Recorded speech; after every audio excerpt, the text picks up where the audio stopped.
Well, the subject of mental health is omnipresent in all of our lives, and in some way or another, we deal with it. And Susan Gundy's Mad Sisters is a must-read for anyone who wants to delve more onto this subject. And I'm pleased to have Susan with me today. Susan, the book explores the devastating consequences of your older sister Nancy's diagnosis of schizophrenia at age 13. You start off the book with a story of how your sister saved you from drowning at age 5. So right away, you bring us close to Nancy. I do. That's quite, yes. That scene is actually pivotal in motivating me to write the book. I really never thought I'd be writing. This is my second book. I never thought I'd be writing about this story because it was difficult to go back and look at the memories. But that first scene, I wrote under a duress after following an argument with my sister, both of us bickering like sisters. And I came Yeah. home, pounded that out about how she saved me from drowning. And am I beholden to her forever? Kind of question. Yes. Yeah, yeah, exactly. This is a very difficult subject to deal with, let alone to write a book. What prompted you to say, I'm going to write a book about this? Well, as I mentioned, I avoided it. What prompted me is actually writing that first scene was in such good shape as a draft, which never happens. I mean, not for me as a writer. For most writers, it doesn't happen. But it's in such good shape. I thought this is flowing. That this does not happen that often. It's a sign. And so I kept working, and I was playing with the past and present timelines in each chapter, which seemed to work. I think if I'd done a complete linear account of my sister's story, the Mad Sister's story, I don't think I would have been inspired to keep writing. But the flipping back and forth, I kept bringing the present into the book, which I was actually experiencing. I was writing it. I kind of envisioned it like, I started, I had your photo. So I don't know what your sister looks like, but I knew what you look like. And I started saying, hey, this is like a TV series, like you're going, when they do the flashback and then they do the present day. And, how many people have told you this would make a great TV movie? Several, and I certainly have a lot of positive feedback on the timeline, on having two timelines in each chapter. It's hard to flip back and forth, and somehow I mean, you have to use tricks as a writer to make sure you don't confuse a reader. That's the last thing you want to do because then you've lost them. But there's always hints, and I think it's pretty clear what timeline we're in. Yes. And there's a bit of a shock value in that first chapter, right, Mike? When Yeah. I'm 5, she's 8, she saves me from drowning, and then all of a sudden, 55 years later, we're waiting at an outpatient clinic at the Douglas Hospital, and things have really switched between us. Yeah, So absolutely, absolutely. But no, I thought the back and forth was made it to even a more interesting read personally, as someone who, is now devouring at least one book a month. This one was a hard read, but such an interesting read that, I was hanging on each page. You were raised in Ontario, but because of your dad's job, you ended up moving to the Montreal area. So you entered Roslyn School. I was very proud to see that as myself, having worked at the English Montreal School Board for 26 years. So you went to Roslyn School, and Nancy went to Westmount High, and she was thriving there. There were no signs at that time until that terrible evening that occurred at your home that she was headed in a bad direction, was there? well, that her breakdown at 13 happened about a year and a half, not quite, into the move from Etobicoke in Toronto Right. to, to Westmount. And it was there were no obvious signs, but of course, hindsight 2020, looking back, she was under tremendous pressure because in those days the curriculum in Ontario was behind Quebec. Maybe it still is, but so many kids were put back a grade. So here she was. We moved in January, grade 7, Westmount High. She had to get there on her own because my mother took me to Roslyn. My sister took the wrong bus, ended up on near the police station on St. Matthew and de Maisonneuve. Had to be taken by the police to Westmount High. I mean, that was traumatic enough. But I think more importantly, she worked so hard to keep up her studies that year. and she ended up graduating at the top of her class. This was always a theme with her, though, up until age 13, that she was just such a studious, serious, parent pleaser, adult pleaser type kid. Very serious. She tried really hard for approval, and I guess that backfired on her. Yes, absolutely. Mhm. What was it like for you as a young child to find out that your sister was schizophrenic? Did you even know what it meant? No, no, and I couldn't pronounce. I kept skipping over the word, and Yeah, it's a yeah, bizarre word to learn when you're 10 years old. And the whole situation was bizarre because it was literally overnight. I remember she had insomnia for one night, and early in the morning, she had this beautiful long strawberry blonde hair, and she just cut it off with our mother's sewing scissors at wow, very early in the morning, like at 4 or 5 in the morning. And she was acting a little odd. And that next evening, she had, you know, complete. I was woken up in the middle of the night by screaming. She had these very strong visual hallucinations, audio hallucinations, and she was whisked off to hospital. right. And the question has been asked, and I would, hindsight again, she was a victim of the times. I mean, very rare, a 13-year-old with schizophrenia. It's rare enough now. In Hmm. those days, she ended up at the Allen, and she was among adults. I don't think they had a children's ward. So her memory is that she was so isolated and so medicated, and really that was the beginning of being medicated for the rest of her life. Yeah. What was you explain in the book some of her hallucinations and how frightening it really was. Tell the readers, or the viewers, what were some of the hallucinations that you saw early on? Well, I have to say, Mike, the hallucination she had that night, Hmm. only hallucinations I can remember as Hmm. a child and as an adult, her having. Yeah. She's had delusion, she's had paranoia. I mean, and I have to just say we all live on a mental health continuum, so we all have better days than others. Yes. For Nancy, that first night, that night of her breakdown, to me was a one-off. So there you go. There's a label right there from the beginning, like, oh, she suffers from hallucinations. Well, not really, but that night I remember going into her bedroom, and my parents were all over her. They didn't know what was going on, and she thought she was Rudolph Nureyev because she was really into ballet. She Hmm. really aspired to be a ballet dancer, so she had that. And then at one point, I seem to remember something. She thought she was horrified because she thought she was Hitler, so she wanted to throw herself off the Oh balcony. my gosh. I mean, can you think of a worse, hallucination to have? So she was obviously giving herself some very punishing negative labels.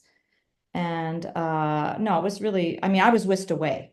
And all I can remember is that night, we used to have night hawks in the city. Do you remember that in the summer? I think I looked it up as I was writing the book because Hmm. I don't remember hearing night hawks uh, at night in the Okay. city the last few years. And I think they've become extinct, believe it or not, Okay. if you check it. But in those days, in 67, they, especially on a hot evening and there was a heat wave, they were like circling over our roof of our house. And I have to tell you, that's actually what a 10-year-old myself remembers the most Right. about the thing was that eerie, melancholic sound of these nighthawks. Very ominous. Hmm. That stayed with me for a long time, actually. I can only imagine. Now, how did your parents take it? I mean, they knew that this beautiful, intelligent girl, I mean, they didn't see it coming. They probably didn't know anyone who had ever experienced this. How did they deal with it? They were devastated. It was devastating. It rocked our family. I mean, we had issues in our family, as you can tell in the book. It was a very adult-centric family. There wasn't a lot of Mhm. joy allowed for children. But with the advent of my sister's illness and diagnosis, and when she came back from the Allen a zombie, um, I look at old photographs of my mother in particular where she's smiling, she has this really large smile on her face because she's trying so hard to rise above this misery, but she was there was a lot of crying that I heard behind their closed bedroom door. I and I tried to levitate the situation because as a 10-year-old and always being a bit happy-go-lucky and free-spirited, Mhm. I was trying to retrieve any kind of joy in our family or make them happy, but it was really Right. became very sad, very sad. I can only imagine. So in the book, you flip back and forth in time over 5 decades, underlining how the past has infused the present with the history that has dragged with you. So, how did you decide to do that type of format for the book? Well, I was feeling when I started writing it, I was feeling the heaviness of the moment, the burden of caregiving, because I started off actually writing the book thinking that it was a caregiving story.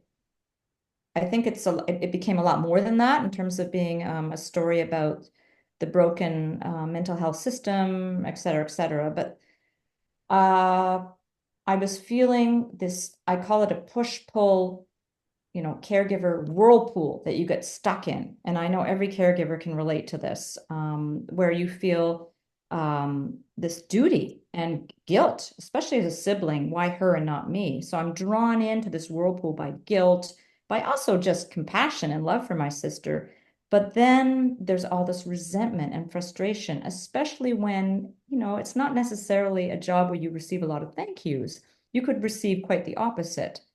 And so I was caught up in this whirlpool and I felt very trapped. I felt I had no choice. In my mind, I thought, yes, I'm going to walk away. I'm going to, finally move away from Montreal. And yet, of course, I never did. So Right. how could I leave her? Who would pick her up if she fell? Because at that point, and for quite a long time, I've been the main caregiver for her. You have been, and how over all these decades has that impacted your personal life, uh, your marriage, your children? How has that occurred in terms of, you know, How long do we have to talk about this? keep going, no time limit. And yeah, you really nailed that one. That's the big question. One I was not aware of, I would say, until even, I finished writing the book a couple of years ago, and it's only coming up. Well, it's like peeling layers from an onion. Every day I come across a new discovery of how this has affected me. And I think that I really didn't go there for so long. When you're in caregiving mode, you are so focused on the person you're caring for, your loved one. I don't think you really have very much perspective, and for sure, it's impacted me in many ways, and that's impacted my relationships. Um, on the other hand, I'd say I would never. I have no regrets because how could I possibly have done this any other way? I recently met another author, and there's lots out there I know, but who has a sibling and the sibling was had a mental illness, struggled with a mental illness, I should say, and that person walked away. And I've known many people who have because it is really difficult. And a lot of people have said to me, why are you taking this? But I can't see how I would do it any other way. And I think it's so important as a caregiver when you're caring for someone who struggles with a serious mental illness to realize, I mean, you have to have boundaries, but at one point, you can't expect you're not going to save this person, you're not going to heal them. That's all up to them or up to, something, the universe. Hmm. Uh, but you can, be compassionate. And when you receive this negative response from them, you have to remember, hey, I'm going home tonight to my comfy home and my comforts. And and my sister is not. She's been really dealt a very lousy deal here, and she deserves. So suck it up and understand the difference and how fortunate you are. So Yeah. That answers your question. I kind of avoided telling you how it's impacted my relationships. I mean, I think we could read between the lines, you know. Yeah, I yeah, mean, exactly. clearly, I mean, we know that, and um, when you decided to write the book, did you speak to your sister about it before you started the project? And what was her reaction if you did speak to her before? I did. And well, it's the first thing I did. Well, I wrote that first scene that, 1,000 Yeah, words of my own because I was so mad. But yeah, then I shared it with her. And of course she corrected me right away in my memory. No, you weren't 5, you were 4 at the time. That kind of uh-huh. my sister is not only is she very brilliant, she has a good memory, she's very practical, and she's the older sister, right? So Yeah, even if I've been the caregiver and we've had a bit of a role reversal, she's yeah. still elder sister. So she kind of corrected me, and but she gave me her consent, her blessing. Hmm. From time to time, I read her scenes from the book, and she would say, that's not quite my memory." And then that memories are very subjective. Yes.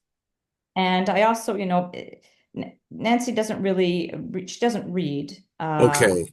read books. She has a very active mind. And I think Yeah, it's for her to read beyond a few paragraphs. So the idea is I yeah, read at a time. yeah. She, yeah, she wishes she could have written her own book. So Right. the sister struggle. It's like, well, that's her Yeah, stand on it, Susan. That is your book, not mine. yeah. So it's your business. By the way, that's her artwork on the cover. Really? Yes, yeah, that's her. So she gave me her consent to use that as well. It's a chalk pastel portrait of me. And I know that because the eyes are green, hers are blue. But I think it's a very much amalgamation of both of us, that sketch on the front cover. So, what now today? Nancy's 70 years old. At least you wrote it. She may be older than that because that's when you wrote the book. What is your role as a caregiver today and as we head into 2025? Well, I'm still there, and it's been our parents moved to Europe when she was 28. Hmm. So and I just want to mention that she was at that time she was in the Douglas for 14 years in the locked ward. Yes. My Wow. God, I I couldn't know. believe that. When she goes to the Douglas now and then for visits, smaller visits, a few months, and the last time we were there, the doctor in charge of the ward she was on thought it was a typo. He was shocked that she had been in there for 4. He said that was a typo, right? Even 4 years Yeah. is too long. Yeah. My role now has really changed, and I would say writing this book, and I wish I'd read a book like this, and I may have received the messages from people, and I think it's clear in the book. I talk about how, a social worker tells me I'm not doing my sister any favors, that I'm enabling her. I go and see a shaman who tells me my sister is a baby elephant, very capable, gets lost, but always finds her way back to the path. Like, I receive this message repeatedly about how competent my sister was. And I think that writing the book and what I went through writing it really showed me that boundary between caring and saving someone. And I realized that by getting so intent on being a caregiver for her, I was actually disempowering her. So the fact of the matter is she needs me. Yeah. And I am there for her because she can't work, and she needs someone to pay her rent, and I have to say our father did leave a trust fund for her. So we are Okay. one of the few advantaged, right? That, like, Right. otherwise she would be homeless on the street, and we know there's a huge problem with that. So Yes. luckily there's money to pay her rent, but she needs someone to pay the bill. She doesn't have a computer Right. or an iPhone. So I'm there to hold her, and but I'd say I'm trying as much as possible to give her her independence. It's almost like when we put our parents in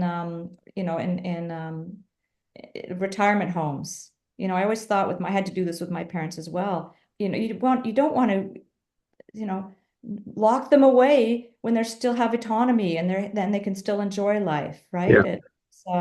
It's being so, just saying, I want my sister to live the fullest life she can. Would it now, is your sister living completely on her own right now? Is she able to cook meals for herself? Like, Well, she does things her own way, and anybody who reads this, listens to this, knows my sister, and she's fiercely independent, which makes it very frustrating for her to depend on me, right? mhm.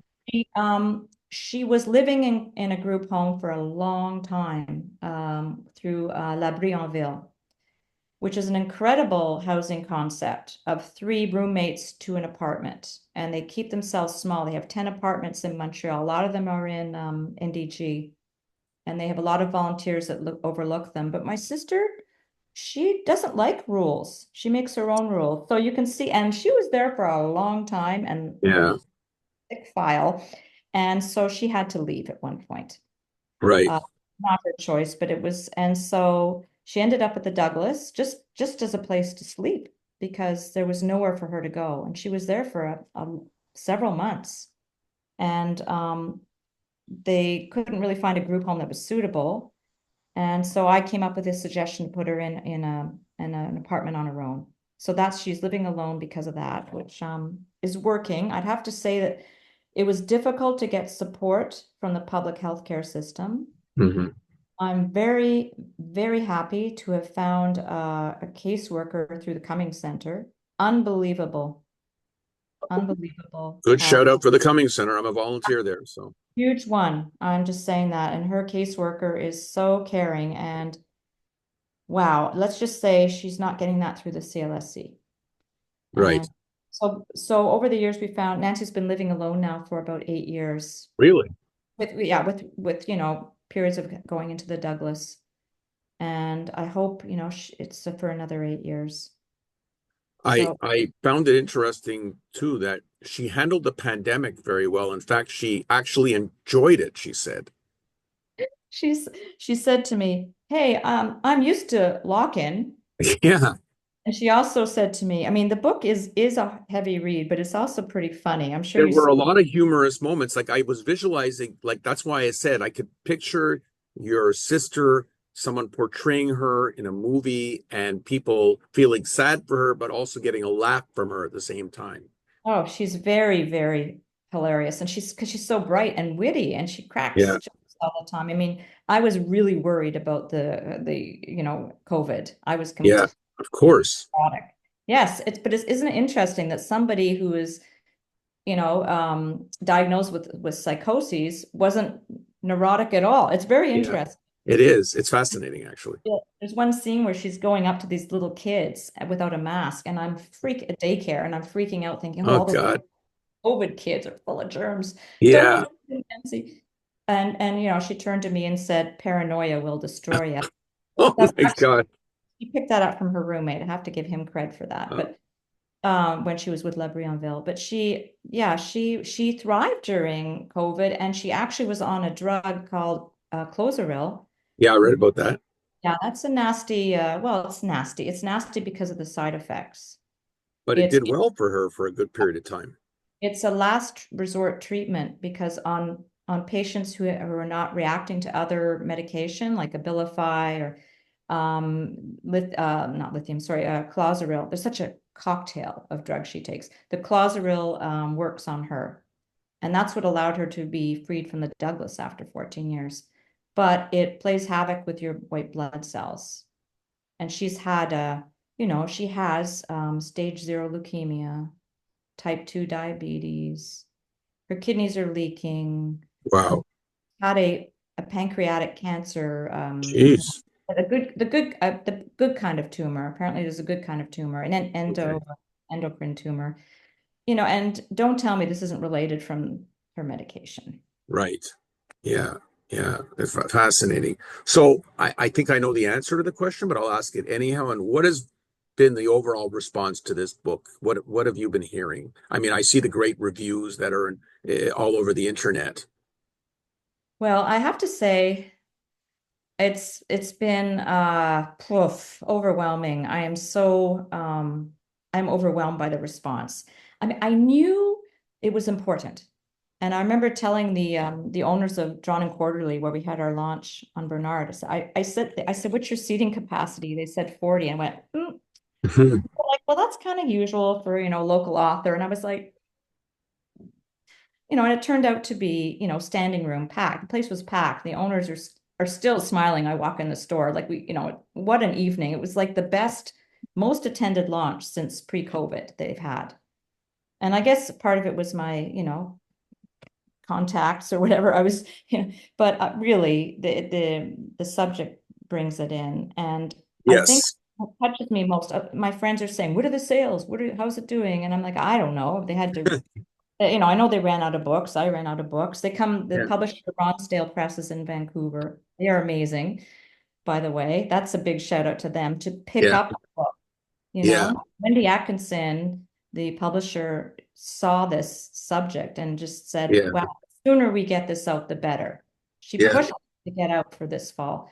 But I'd say that what really touches me is these emails I receive from Yeah. people I know, from people I haven't known in a while, from people I don't know, Yeah. telling me how much they touch them, Yeah. like a psychiatrist in Sacramento wrote me. Really? And yeah, because I have a friend in Toronto, who anyway, he ended up with the book somehow, and he said he's going to recommend it to his patients' families. I mean, just Yeah. Yeah. Well, very. I can understand why after reading it myself. So you had your debut novel scheduled to come out, Black Creek. It was delayed. Is that coming out anytime soon? And what's it about? Thank you for mentioning it. How frustrating when my first book, because Yeah. that is my first book. I signed a contract in 2020 with Inanna Publications, who are in Toronto. They're a feminist press. It was Uh-huh. the book. I mean, it's not really a feminist book, but it does involve seven generations of women. It's fiction. It's not a Right. myth. It's based on my family history on my mother's side, who fled Europe in the 1500s. They were Huguenots. They were fled persecution in, well, 15, 1600s, and ended up eventually in Pennsylvania, and then came up to North York and Toronto, where Hmm. they were there, and they farmed land that is now a very famous Black Creek village, where every tourist site and every uh, school child in Ontario goes there. And that's the original cabin from my great, great, great, great, whatever grandfather still stands from the late 1700s. So that's that book. But I have to say, the protagonist is contemporary. She's a Griffintown architect Interesting. who's made a fortune with condo design, but she's a little disillusioned. Let's just Huh. say that.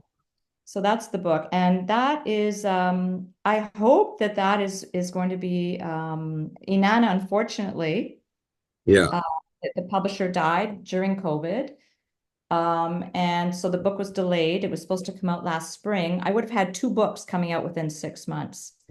But Inanna, I guess, the universe was working in my favor. Inanna's closing their doors. So I'm hoping that Black Creek will be coming out soon with another publisher. Okay. So to wrap it up, for Mad Sisters, I presume it's at bookstores and on Amazon, anywhere else that people can go get it. Yep, everywhere in the States and here, of course, in Canada. Yeah, anywhere of course, I'd like to suggest the independent bookstores because Yeah. they can be ordered through them, but it's available. Right. It's everywhere. It is everywhere. Right. Well, I want to congratulate you on a fascinating read, and as I said to you off air, I certainly want to try to bring you to speak to the kids at your old high school, Westmount High School, on a subject they could all very much relate to. So, thanks very much, and we'll stay in touch. Thank you very much, Mike. Great talking to Susan Grundy.